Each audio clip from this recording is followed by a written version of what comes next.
Bom dia. I've got some good news for you. We have the shortest panel and we will be in time for the lunch. In the last 2 days, we have all been encouraged and inspired by various speakers with their enthusiasm about the booming trade between India and Latin America. And not only by the enthusiasm, but also by the confidence and optimism about the future growth of this trade between India and Latin America. But outside this hall, there are some Latin American economists and scholars who have a dissenting note. They say there is an asymmetry in the trade between India and Latin America. They say while India exports all finished products, but it imports mainly raw materials, mostly crude oil and minerals. And they say this is not a sustainable, healthy, long-term model. The latest one to talk about this and highlight this issue is Soraya Caro, who launched her book last month. It's called India and Latin America, an Alliance for the Future. Well, this is for our friends from Latin America to reflect and think of ways of adding value for their products and raw materials. But for the food for their thought, I would like to give our Latin American friends a small example of how a Latin American has taken raw materials from India and added value. As a Brazilian called Cecilia from Sao Paulo, as a girl she went to London for adventure to get a job. She got a job in a shop run by an Indian called Malhotra. And while she was working, the inevitable happened. The poor Malhotra, the innocent Malhotra, became a victim of the Brazilian charm. And Cecilia Angelon, that was her full name, she became Cecilia Malhotra. And then she took him to Sao Paulo. And she wanted to do some business with India, leveraging her connection with India to her husband. So she started importing henna powder, the one used there, hair color. Henna powder from India. She marketed in Sao Paulo and Brazil. The business picked up. After some time, she stopped the import of henna powder from India and she started importing henna ingredients, raw materials. She made her own brand called Surya Henna, marketed in Brazil, went to Argentina, Uruguay, Paraguay, Colombia, Venezuela, up to the United States.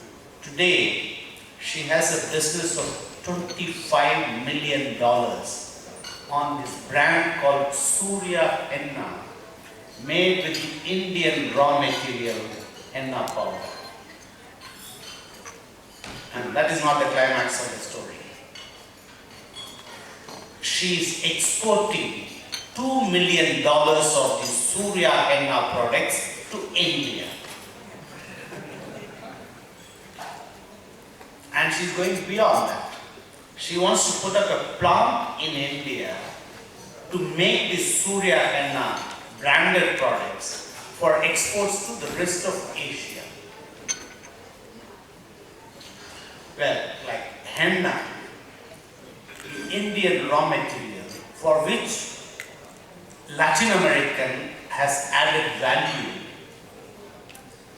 there is the same model for most of our pharmaceuticals. 70% of the Indian pharmaceuticals which are exported to Latin America are basically raw materials, what they call as bulk drugs. It is the Latin American pharmaceutical industry which uses these low-cost raw materials to make medicines and take the bulk of the profit in Latin America.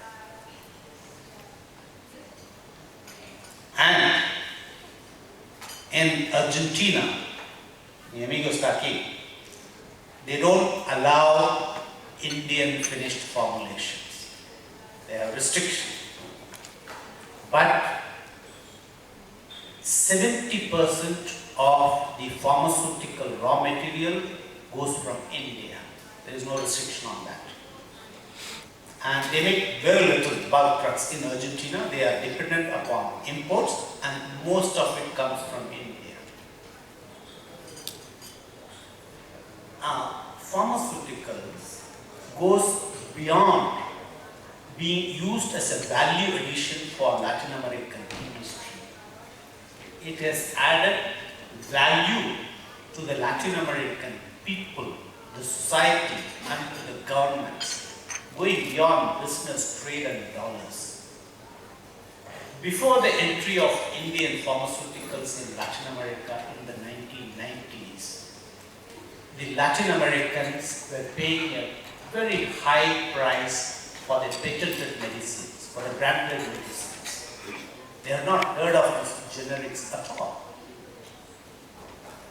It was only after the entry of Indian generic medicines into Latin America, generics became popular. It's not only with the Indian medicines, it put pressure on the multinationals as well as the local companies to increase the proportion of generic medicines and lower the cost. So, thanks to the entry of Indian pharmaceutical companies, medicines have become affordable for people and a large number of poor people and lower middle class people.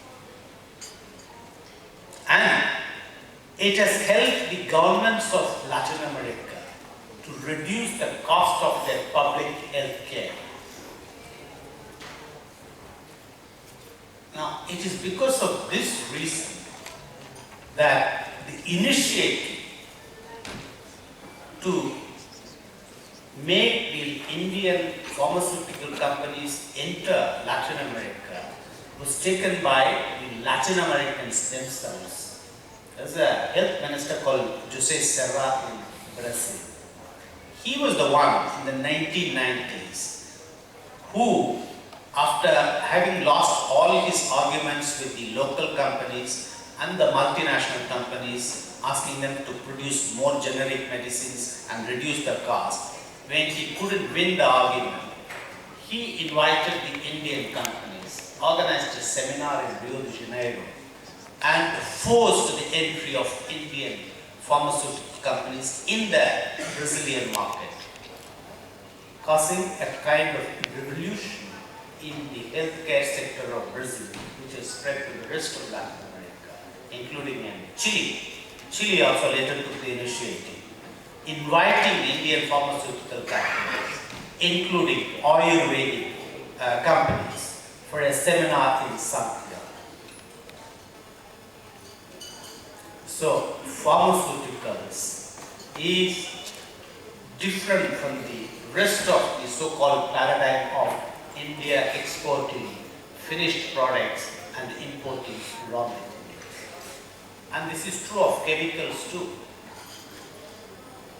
Most of the chemicals exported from India, they are basically inputs into the Latin American industry, food industry, leather industry, and all the industries which use chemicals as inputs, they import from India.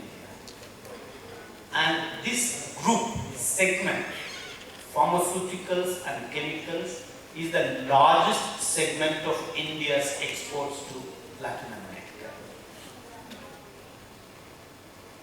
So, to tell this story about these chemicals and pharmaceuticals, we have 3 companies from India and 1 delegate from Ecuador.